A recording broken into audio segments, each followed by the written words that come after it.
So another day, another leak for the next Samsung S series phone, the Galaxy S10. We just saw how the beast will upgrade in camera department, and now it seems like Samsung is working on a dedicated NPU for AI based tasks. Obviously, when we talk about AI, chipsets like A12 and Kirin 980 comes to our mind as they have an actual dedicated NPUs to handle AI based tasks magnificently. Qualcomm and MediaTek also offers AI experience, but not like the A12 and Kirin 980 chipsets. Coming to the point, Ice Universe, who has a great track record when it comes to Samsung leaks, has posted a screenshot on Twitter which offers details on what Samsung is working on.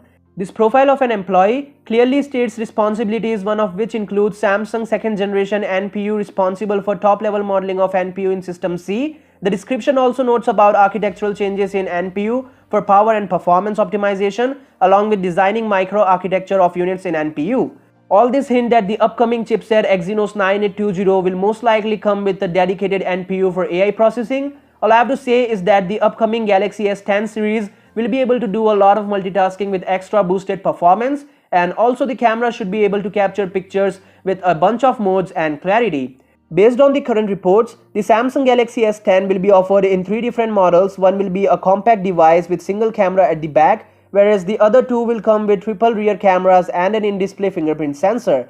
Additionally, as OnePlus is claiming that they have developed a very accurate in-display tech for 6T, expectations for S10 rises automatically.